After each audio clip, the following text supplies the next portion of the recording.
여호수아서 18장 봅니다. 하나님 말씀은 구약 성경 346페이지 여호수아서 18장 1절부터 10절까지 보겠습니다.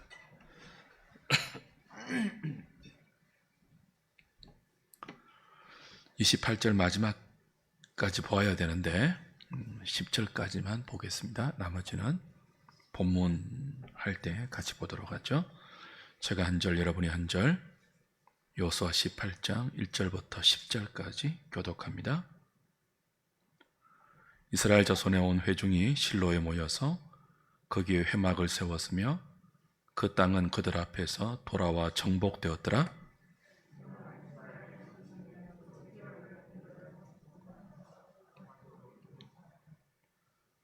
여호수아가 이스라엘 자손에게 이르되 너희가 너희 조상의 하나님 여호와께서 너희에게 주신 땅을 점령하러 가기를 어느 때까지 지체하겠느냐?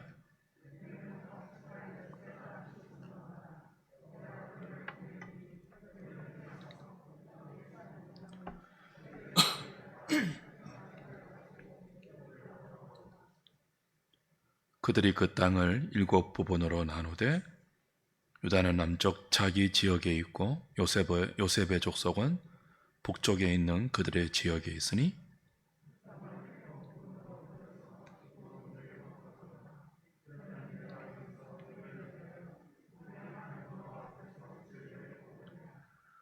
레위 사람은 너희 중에 분깃이 없나니 여호와의 제사장 직분이 그들의 기업이 됨이며 각과 르우벤과 므낫세 반지파는 요단 저편 동쪽에서 이미 기업을 받았나니 이는 여호와의 종 모세가 그들에게 준 것이니라 하더라.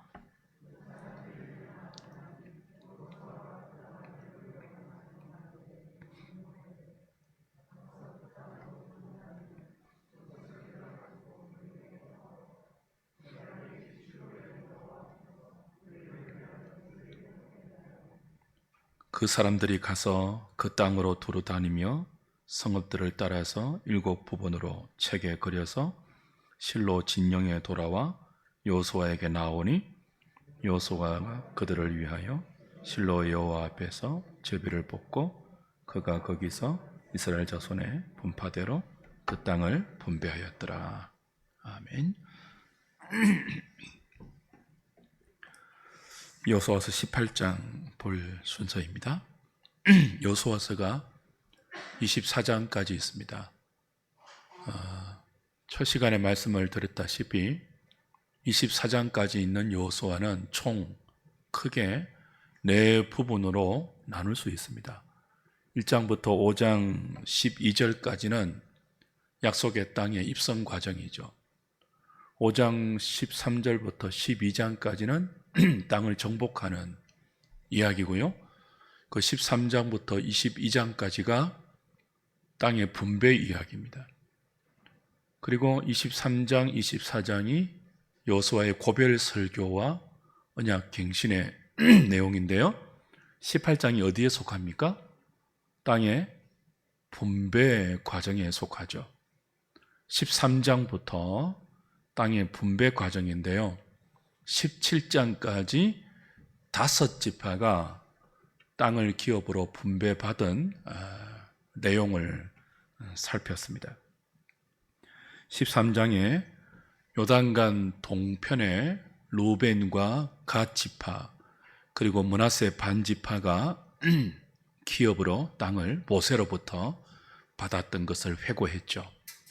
그리고 14장, 15장은 유다 지파의 땅 분배 내용입니다. 먼저 갈렙 지파가 헤브론 산지를 기업으로 달라는 요구가 있었고, 그리고 이제 유다 지파가 넓은 땅을 분배받는 그런 과정이 소개되었습니다. 그리고 16장, 17장은 우리가 지난주에 보았는데요. 요셉 자손의 2지파 에브라임과 므낫세 반지파가 어떤 지역을 어떤 성읍을 기업으로 분배받았는지를 살폈죠. 그 과정에서 요셉 지파가 불평을 했죠. 우린 땅이 적다고 불평을 했습니다. 여호수아가 어떻게 답을 했습니까? 개척해라 그랬습니다. 그리고 이제 이 불평을 듣고 나서 실로에서 오늘 본문의 1장 18장 1절을 보면 실로에서 백성들을 다 모아요. 그리고 아직까지 기업을 분배받지 못한 지금까지 5지파가 받았잖아요. 몇 지파가 남았습니까? 7지파가 남았죠. 그 므낫세 그리고 갓 그리고 르우벤 지파 그리고 요셉 유다 이렇게 5지파가 받았으니까 나머지 7지파는 아직 하나님이 주신 이 땅을 기업으로 차지하지 못하고 있습니다. 그래서 백성들을 실로에 모으고 1절에 이렇게 되어 있죠. 이스라엘 자손의 온 회중이 실로에 모여서 거기에 회막을 세웠으며 그 땅은 그들 앞에서 돌아와 정복되었더라. 사실은 여호수아가 온 백성을 실로에 모은 것인데요. 그 실로에 모았다는 말은 이제 이전까지는 길갈이 이스라엘의 중심이었습니다. 근데 지금 여기서부터 실로의 성막을 비치하고요. 법궤를 모시죠. 그리고 350여 년 동안 사사시대의 엘리 제사장 때까지 우리가 이미 사무엘상 묵상할 때 확인한 내용이죠. 엘리 제사장 때 홈리와 비느하스 두 아들이 법궤를 앞세우고 블레셋과의 싸움에 나가서 법궤를 빼앗기지 않습니까? 그때까지 지금 이 시기부터 여호수아서 18장 이 시기부터 엘리 제사장 때까지 약 350년간을 실로가 이제 이스라엘의 중심이 되어요. 왜 그렇죠? 거기에 회막, 성막이 세워지고 그 지성소 안에 하나님의 임재를 의미하는 언약궤가 빛이 되기 때문이죠. 그 여호수아가 요셉 지파의 그 불평을 듣고 나서 백성들을 다 실로 앞에 모아요. 실로 앞에 모은다는 말은 하나님의 성막 앞에 모은다 그 뜻입니다. 하나님 앞에 불러 모으죠. 그리고 책망합니다. 2절 3절 보십시오. 그러나 이스라엘 자손 중에 그 기업의 분배를 받지 못한 자가 아직도 몇 지파라고요? 7지파가 있었죠. 자, 조금 전에 요셉 자손들이 우린 땅이 적습니다라고 불평하지 않았습니까? 그랬더니 여호수아가 너희가 차지하라, 너희가 정복하라, 너희가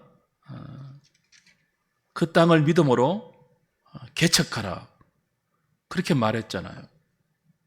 이 불평은 나머지 지파에게도 전염될 수 있죠. 우리가 원망과 불평의 전염성을 잘 알지 않습니까? 한번 불평하기 시작하면요, 하나님이 제비를 뽑아서 가장 적절한 땅을 가족에 맞추어서 분배해 주셨는데 많으니 적으니 불평하기 시작하면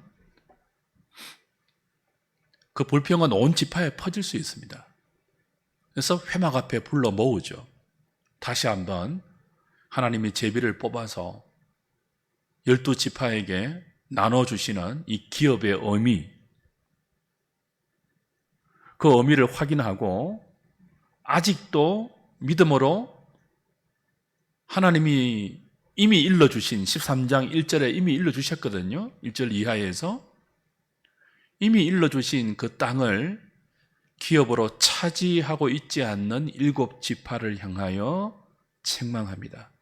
너희가 어느 때까지 하나님이 이미 주신 너희들에게 가서 개척하라고, 차지하라고, 믿음으로 너희의 기업으로 만들라고 분부하신 그 땅을 왜 받지 않고 어느 때까지 지체하고 있겠느냐라고 책망합니다.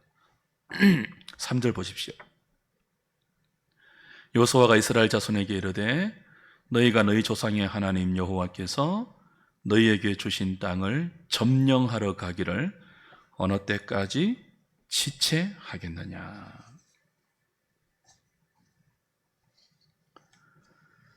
이들이 지금 요셉 지파는 불평하고 있었고 나머지 7지파는 지체하고 있습니다. 그러니까 땅을 기업으로 분배하는 데 가장 큰 위기가 발생한 거예요. 여호수아가 이 위기의 때를 놓치지 않고 백성들을 다 소집하는 거죠. 어디 앞에요? 회막 앞에 소집하는 거예요. 그리고 책망합니다. 오늘 본문에 생략되어 있지만 이미 지난주에 확인한 것처럼 개척하라는 명령의 의미와 더불어서 지체하고 있는, 기다리고 있는 7지파에게 어느 때까지 너희들이 하나님의 말씀에 불순종하면서 그렇게 불신앙적인 태도를 견지하겠냐고 따끔하게 책망합니다. 인간적으로 보면 지체하고 있는 이유를 어느 정도 이해는 돼요. 이미 5지파가 땅을 받았잖아요. 이미 받으면요, 나머지 지파들에 대한 관심은 줄어들 수 있죠. 5지파가 관심을 기울이지 않으면 나머지 7지파도 의욕을 상실할 수 있습니다. 충분하진 않지만 이미 점령한 가나안의 31개의 족속들을 쳐부수고 점령한 성읍들이 있잖아요. 그 정도로 충분하다고 생각할 수 있죠. 생각해 보십시오. 40년 이상을 땅 한 평도 없는 광야를 돌아다녔습니다. 고된 세월이었잖아요. 그리고 이제 막 약속의 땅에 들어와서 그 땅을 정복하는 전쟁을 했는데 7년 정도, 짧게는 5년, 길게는 7년이에요. 학자들마다 기간이 조금씩 다르지만 5년에서 7년 정도 전쟁을 하고 있잖아요. 여러분, 말이 7년이지 전쟁을 7년 동안 해보십시오. 그만하고 싶지 않겠습니까? 더군다나 2지파 반은 가족을 떠나서 지금 남자만 여기 요단강을 건너서 이 정복 전쟁에 참여하고 있지 않습니까? 가족을 떠나서 7년이 지났다고요. 전쟁하고 있다고요. 이만하면 됐겠다 하는 생각이 안 들겠습니까? 이 정도로 충분하고 그만두고 싶다는 생각이 들지 않겠어요? 그러니 지체하는 거죠.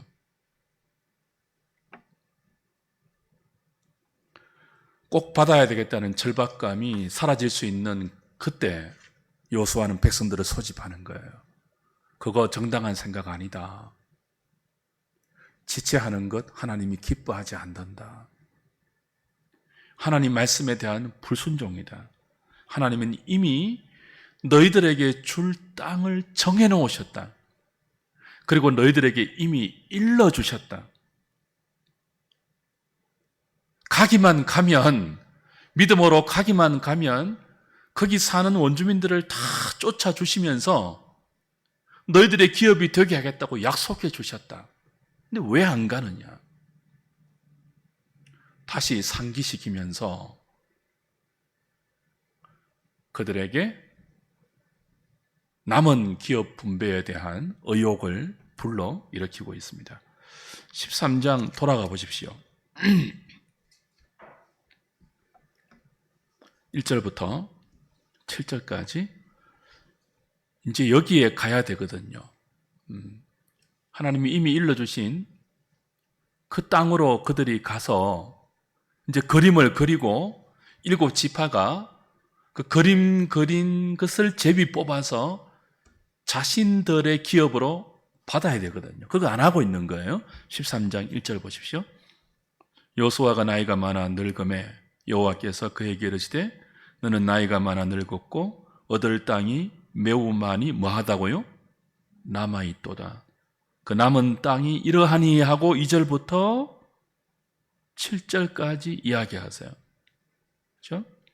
블레셋 사람의 모든 지역, 그술 족속의 모든 지역, 애굽 앞에 시올 시내에서부터 가나안 사람에게 속한 북쪽 에그론 경계까지와 블레셋 사람의 다섯 통치자들의 땅, 가사, 아스돗, 아스글론, 가드, 에그론 족속과 남쪽 아위 족속의 땅, 가나안 족속의 모든 땅과 시돈 사람에게 속한 무아라와 아모리 족속의 경계 아벡까지와 또 그발 족속의 땅과 해 뜨는 곳에 온 레바논 곧 헤르몬 산 아래 바알갓에서부터 하마스에 들어가는 곳까지와 또 레바논에서부터 미스로본 마임까지의 산지의 모든 주민 곧 모든 시돈 사람의 땅이라. 내가 그들을 이스라엘 자손 앞에서 쫓아내리니 너는 내가 명령한 대로 그 땅을 이스라엘에게 분배하여 기업이 되게 하라. 너는 이 땅을 아홉 지파와 므낫세 반 지파에게 나누어 기업이 되게 하라. 그리고 이제 17장까지 두 지파 반이 기업을 분배받고 나머지 일곱 지파는 지금 일러주신 이 땅으로 안 가고 있는 거예요. 지체하고 있는 거예요. 미기적거리면서 이만하면 됐다고 말씀에 순종하지 않고 있는 거예요. 그래서 불러 모으고 실로 앞에 불러 모으고 그 정당하지 않다. 너희들 각 지파에 3명씩 뽑아서 가지 않는 하나님이 주시겠다고 약속해 놓으신 이 땅에 가지 않는 그 땅으로 3명씩 각 지파에 3명씩 뽑아서 가서 지도를 그려오랴.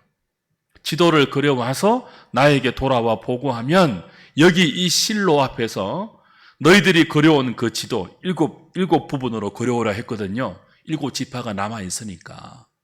그게 오늘 18장의 내용이잖아요. 이미 므낫세 반 지파와 유다와 요셉 지파가 지금 13장 1절부터 7절까지 하나님이 일러주신 이 지역의 땅에 가서 상당 부분은 차지했어요. 우리 지난주에 그림 보았다시피 요셉과 유다 지파와 므낫세 반 지파가 그 땅을 차지했어요. 근데 13장 1절부터 7절까지 하나님이 일러주신 그 땅의 많은 부분이 아직까지 그들이 기업으로 차지하지 못하고 남아있잖아요. 그래서 3명씩 뽑아서 21명이죠. 뽑아서 그 땅으로 가라. 내가 이미 일러준 그 땅으로 가라. 그리고 돌아다니면서 각 성읍들을 지도에 그려오라. 그러면 내가 실로 앞에서 제비를 뽑아. 이 제비 뽑는 것은 하나님의 주권을 의미하잖아요. 여호수아가 임의대로 뽑아서 주는 것이 아니라 너희들의 7 부분 지도를 그려오면 거기서 제비를 뽑아서 하나님의 뜻대로 분배하겠다라고 지시하고 그리고 그 지시대로 21명이 가서 지도를 그려옵니다.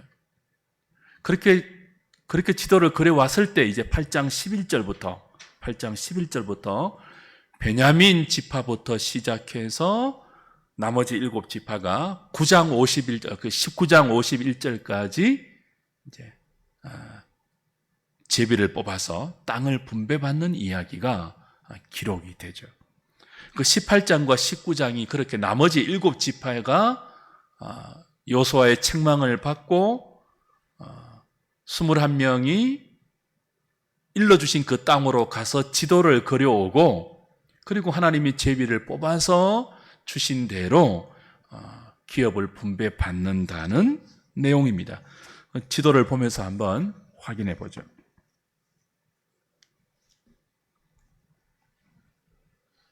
오늘 18장 11절부터 마지막 절까지가 베냐민 지파가 받은 땅의 경계예요.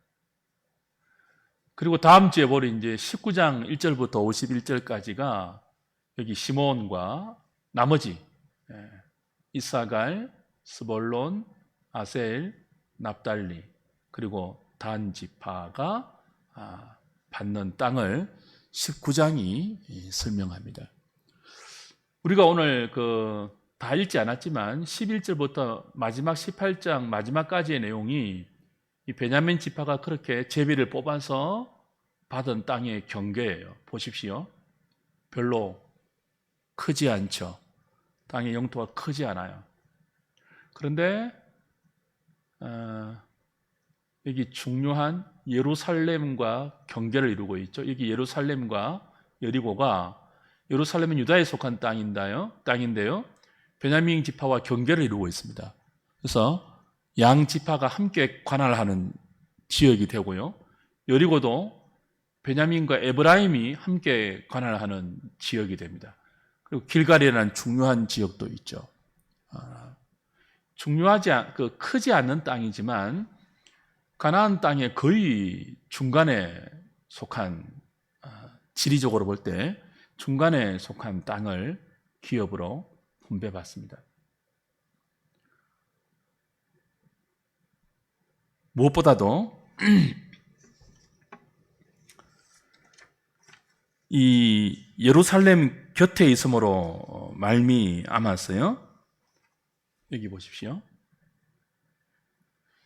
이 베냐민 지파는 나중에 남북 이스라엘이 분열될 때 유다 지파와 함께 남쪽 유다를 이루죠. 이건 신명기 33장에 나오는 모세의 예언을 하나님께서 성취하신 땅의 분배를 통해서 성취하신 사건인데요. 신명기 33장 한번 가보십시오.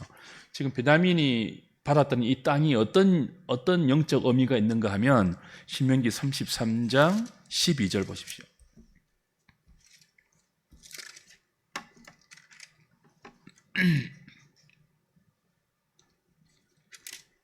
(12절) 같이 읽을까요? 시작. 베냐민에 대하여는 일러서되 여호와의 사랑을 입은 자는 그 곁에 안전히 살리로다. 여호와께서 그를 날이 마치도록 보호하시고 그를 자기 어깨 사이에 있게 하시리라. 다시 보십시오. 나중에 지금은 이제 실로의 성막이 세워지잖아요. 그죠? 그리고 실로에 지금 여호수아가 이스라엘 백성을 다 모아서 책망하고 나머지 7지파에 대한 지도를 그려오게 하고 제비를 뽑아서 이제 이 땅을 분배를 하거든요. 지금은 이제 실로의 성막이 있지만 성막 시대가 끝이 나고 솔로몬 성전이 세워지는 곳이 어디예요? 예루살렘이에요. 예루살렘. 그때부터 하나님의 임재는 예루살렘을 중심으로 해서 이스라엘을 통치하시죠. 그래서 남쪽 유다에 하나님의 그 백성들의 정통성이 부여되잖아요. 그런데 베냐민 지파가 아주 작은 땅이지만 예루살렘은 유다 지파와 함께 관장한단 말이에요. 이것이 영적으로 어떤 의미라고요? 신명기 33장 12절에서 모세가 죽기 전에 예언적인 축복을 하잖아요. 그 예언적인 축복을 할 때 베냐민 지파에 대한 축복이 뭐라고요? 다시 제가 읽어드릴게요. 여호와의 사랑을 입은 자는 그 곁에 안전히 거하리로다. 그 곁에 안전히 거하리로다. 그 곁은 하나님의 임재를 의미해요. 그러니까 하나님의 임재가 예루살렘에 있으니까 비록 적은 땅이지만 그 하나님의 임재 곁에, 사랑 곁에 안전히 거하는 유다 지파와 함께 신앙의 정통성을 고수받는, 예루살렘을 지키면서 성전을 고수하는, 하나님의 임재를 가장 가까이에서 누리는 그런 복을 오늘 베냐민 지파가 제비를 뽑아서 얻는 이 지리적인 땅에서 누리게 된다는 거죠. 보십시오. 비록 영토적으로 크지는 않아요. 베냐민 지파 자체가 유다 지파와 요셉 지파에 비하면 인구도 그렇게 많지 않고 지극히 평범하고 적은 지파예요. 그러니 땅도 적게 받죠. 그러나 그 땅에 부여된 영적 의미는 큰 지파인 요셉 지파와 유다 지파 못지않게 중요합니다. 하나님이 모세를 통해서 예언적으로 축복하신 그 축복이 그대로 성취되는 복을 누리게 되죠. 무엇을 알 수 있습니까? 큰 지파, 작은 지파, 큰 영토, 작은 영토, 그게 하나님 앞에서는 그리 중요하지 않아요. 받은 땅이 적던 그 지리적 위치가 어디에 있던 하나님이 베냐민 지파에게 부여하신 그 지파의 영적 의미가 훨씬 중요해요. 그리고 하나님은 그렇게 베냐민 지파에게 약속하신 복을 그들이 기업으로 받은 땅에서 그대로 구현해 주시죠. 이것이 오늘 우리의 일상의 의미입니다. 주 안에 사랑하는 여러분, 각자 맡은 역할이 있고 일이 있고 그 사람의 크기와 살아가는 횟수와 재능의 분량이 다 다릅니다. 베냐민 지파를 어떻게 요셉 지파와 유다 지파와 비교하겠습니까? 땅의 크기를 보십시오. 반의 반도 안 되거든요. 그런데 그 베냐민 지파에게 하나님은 가장 적합한 영적 의미를 허락하셨고 그 복을 누릴 수 있는 기업을 주셨지 않습니까? 우리의 삶이 그렇습니다. 우리에게 맡기신 우리의 인생, 각기 하나님이 부여하신 존귀한 의미가 있습니다. 그러니 크기로 비교하지 마십시오. 나는 왜 이렇게 땅이 적습니까? 큰 지파인 요셉도 그렇게 불평했잖아요. 그래서 여호수아가 실로 앞에 모아서 기업의 의미를 설명하고 언제까지 하나님이 부여하신 그 기업을 분배받는 일에 믿음으로 나가는 것을 지체하고 있겠느냐. 그렇게 해서 허락하신 베냐민 땅의 의미를 우리는 오늘 확인하고 있죠. 하나님의 사랑을 입은 자가 그 곁에 안전히 거하는 그 기업을 받은 거예요. 하나님의 사랑을 입고 그 하나님의 사랑을 입은 자의 옆에 안전히 거하는 지파, 베냐민 지파. 적다고 실망할 필요 없다는 뜻입니다. 하나님께서 저와 여러분들에게 믿음을 주셨습니다. 그리고 우리에게 각자 적합한 일상을 허락하셨습니다. 우리의 기업을 분배해 주셨습니다. 그분의 뜻대로. 오늘 여호수아 시계로 하면 제비 뽑아서 우리의 일상을 우리의 기업으로 허락해 주셨습니다. 나누어 주셨습니다. 그러니 여러분이 지금 살아가고 있는 여러분의 일상에 훨씬 더 중요한 영적 의미를 스스로 부여하셔야 됩니다. 세상이 매기고 있는 삶의 등급, 세상이 정해놓은 기준으로 여러분을 스스로 판단해서 교만하거나 절망해서는 안 됩니다. 우리 모두는 하나님이 주신 일상을 선물로 받았습니다. 하나님의 뜻대로 역할과 사명대로 풍깃을 받았습니다. 크기에 상관없이 훨씬 존귀한 의미를 부여하십시오. 여러분의 직업, 여러분의 지금 형편, 여러분의 자녀, 여러분이 살아가고 있는 모든 영역 속에 하나님이 여러분에게 부여하신 그 영적 의미, 베냐민 지파대로 말하면 여호와의 사랑을 입고 그 곁에 안전히 거하는, 다음 주에 보겠지만 나머지 7 지파에 하나님이 신명기 33장에서 각기 독특하고 존귀하고 아름다운 복을 주셨거든요. 그리고 그 신명기 33장의 모세의 예언대로 제비 뽑아 여호수아에게 그 땅을 기업으로 분배하시거든요. 너무나 독특한 복을 주셨지 않습니까? 조금 더 유다 지파에 비해서, 요셉 지파에 비해서 베냐민 지파가 모자라지 않습니다. 크기가 작다고 그 중요성과 역할과 의미가 부족하지 않습니다.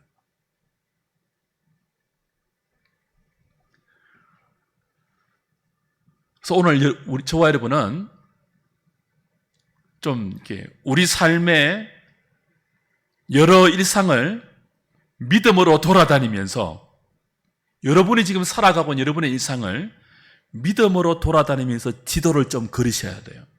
이 지도를 그린다는 말은 하나님이 나에게 부여하신 영적 의미를 스스로에게 노트하고 그리시라는 뜻이에요.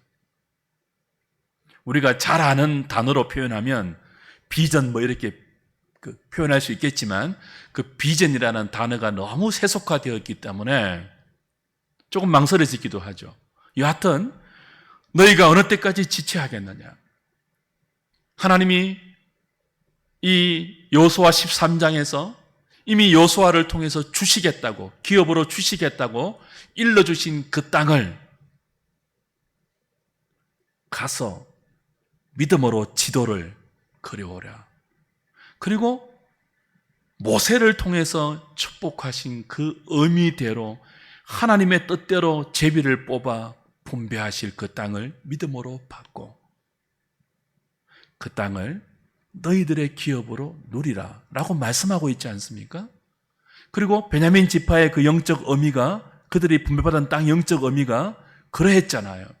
그처럼 오늘 우리의 일상도, 우리의 가정과 자녀들과 교회와 우리가 살아가는 모든 그 삶의 영적 의미를 여러분이 믿음으로 지도를 그리셔야 돼요. 그리고 거기에 하나님의 말씀이 부여하는 복된 의미를 믿음으로 그려놓으셔야 돼요. 그거 하지 않으면 자꾸 우리 삶에 불평이 생깁니다. 원망이 생깁니다. 왜 이거밖에 주시지 않습니까? 혹은요, 이제는 괜찮습니다. 이 정도로 충분합니다. 아니요. 아직 우리의 삶에는 하나님의 통치를 믿음으로 순종하여 그 땅에 하나님이 우리에게 주시고자 하는 각자에 맞는 독특하고 존귀하고 아름답고 거룩한 하나님의 복이 남아 있습니다. 그걸 여러분이 믿음으로 그리지 않으면 누리지 못해요. 늘 뭐 할 수 있다고요? 왜 이렇게 적게 주십니까? 나는 왜 이렇게 가난합니까? 나는 왜 이렇게 볼품 없습니까? 나는 유다 지파에 비해서, 요셉 지파에 비해서, 인근 이웃에 비해서 왜 이렇게 초라합니까? 그런 생각을 가질 수밖에 없다는 거죠. 아니면요, 이 정도로 충분합니다. 그러면서 자기 삶에 하나님이 지금 부여하신 고귀하고 독특한 영적 의미를 다 놓쳐버린 채 세상이 주는 재미에 취해서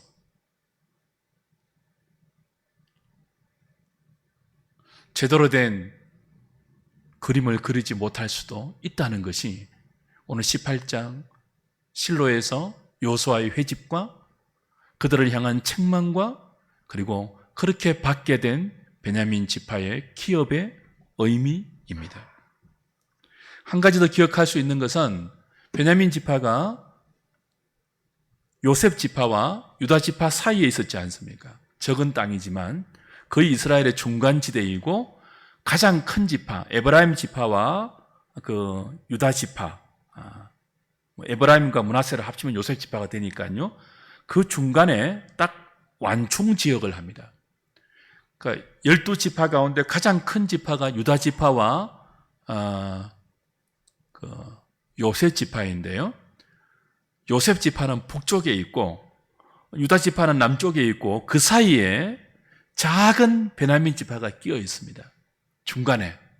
그러니까 이스라엘 12지파의 가장 큰 두 세력들 사이에 완충 역할을 하고 중간 역할을 하는 것이 베냐민 지파예요. 그러면서 여호와의 사랑을 입고 그 곁에 안전히 거하는 복을 받게 되죠. 사랑하는 여러분, 중간 굉장히 중요합니다. 요셉 지파와 유다 지파 사이에 중간 역할을 하는 베냐민 지파, 그 땅을 지리적으로 받았어요. 우리 사회에서 부자와 가난한 자 사이의 중간 역할을 중도층이라고 그러죠. 뭐 정치적으로도 그렇고 경제적으로도 그렇고 뭐 신분적으로도 그렇고, 이 중간 역할을 하는 사람들이 얼마나 건강하냐, 얼마나 상식적이냐, 얼마나 아름다운 생각을 갖고 사느냐가 한 나라와 공동체의 사화를 결정합니다. 그렇죠? 그러니까 베냐민 지파가 얼마나 지금 중요합니까? 가장 큰 지파인 유다와 요셉의 두 사이에 끼어서 둘을 중재하고 12지파 전체의 완충 역할을 이 베냐민 지파가 하잖아요.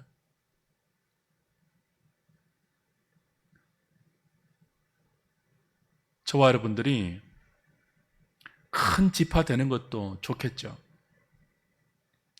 중요한 역할을 부여받고 남들 앞에서 보란 듯이 눈에 보이는 어떤 사명을 감당하는 것도 의미 있겠죠.